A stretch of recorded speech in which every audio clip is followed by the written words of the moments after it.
something. Okay? I'm not talking about that. But it becomes weighty and it's weighing you down.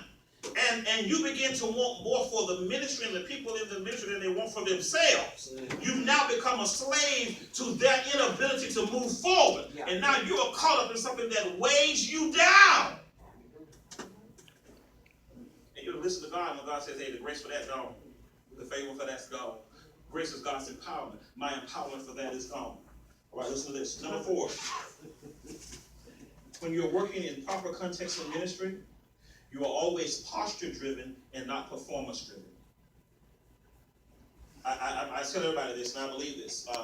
Perry Anderson in Birmingham, Alabama, one of my favorite posters in his room when I was in school said that singers are actors too. Parker High School. Yeah. I actually left the Alabama School of Fine Arts to go be under Perry Anderson at Parker High School. That was the best thing that ever happened. Alabama School of Fine Arts taught me a whole lot of stuff, but Parker High School taught me some other stuff too. Sure did. It was a great music education, traveling as a kid. So you got to make sure that you are not driven by performance, but by posture. What do you mean posture? The posture of your ministry is bow down and worship Him. The posture of your ministry is, oh, clap your hands, O you people, shout unto God with the voice of triumph. The posture of your ministry is, sing unto the Lord a new song. Your posture is the posture of worship. Your posture is the posture of praise. That posture in your choir, watch this, can only be built when that posture is personal. When you're in Jesus riding down the street, and you're taking that posture minus groups of people. There is nothing like, watch this, I don't know, I heard say this, I was in a program, and one of my friends pointed to the person who was directing the choir, and here's what they said, and it was so profound to me, and I knew that, but it was profound. He said, T. He said, T. I said, what, bro? He said, T. He said, that guy directing that choir, he worshiped God at home. He said he didn't just get up and start worshiping because he leading that song. He started this at home. Can I tell you, you already know this, there is a difference in those who do ministry, who worship God alone. Yes, sir. And those who pick up something just because they come in there on Sunday. Yes, sir. Or just because it's time. There's a difference, okay? You never should minister from a full cup. That's just me. If all you are ministering from is a full cup, you are not giving the people your best. You should be so full when you get to them that they should be receiving from the overflow. Are y'all all right? Yeah. Fill my cup, Lord. Yeah. You fill mine. But when I get in front of these people, I want them to be saucers. I want them to catch the overflow of my relationship with you. That is my posture. And there is no way you can get into the real presence of God and perform. Y'all remember what Isaiah said? Isaiah said, man, I saw the Lord. He was high and lifted up. The train filled the temple. That dude said, I couldn't perform in his presence.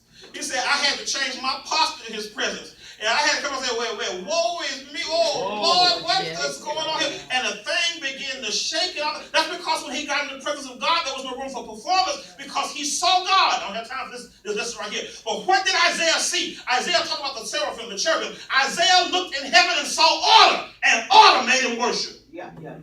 Preach that at your own church. Order made him worship. The seraphim, the cherubim, he starts pointing out stuff. And Isaiah looks around and says, oh my God, the posture in heaven is the posture of worship. And it was so much order. It was so much order that he just said, God, what have I been doing? Have you had that moment yet? I have it all the time. I hear one of my other brothers speak. I hear one of them speak. And I just sit there saying, I'm not comparing myself to them, but I listen to the depth of their conversation. And I say to myself, Lord, what the heck I've been doing? Because what they're doing sharpens me. It brings me to a better point and to a better place. Here we go. The last one is this. We good time, right? That's it. Here we go. All right, the fifth thing that we should see. Make sure that that ministry, when it's in context and things are like they need to be, it's going to be healthy. It's not going to merely be what's happening. There is nothing like seeing a church that's happening, but on the inside it's not healthy. Say that one more time. Ministry must be healthy. There's nothing like being in a place of ministry, organization. This is actually from my teaching I do for our company. That nothing like sitting inside an organization that is healthy, that is not healthy, but is happening. It's the place to be.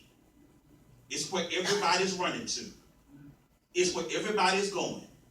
The altars are filled up. But when you get on the inside of that thing, you got a grand style mess. The church of what's happening now. On Burnout Soon Boulevard.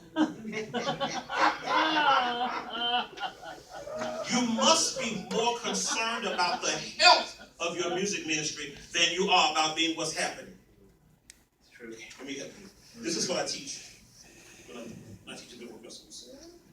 Here's how I know how healthy an organization is. This is one of the truest ways to know how healthy an organization is. This is going to help you. Watch this.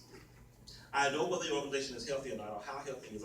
I can look at it and tell by how fast conflicts are resolved. A healthy organization or business has everything in place to resolve conflicts quickly.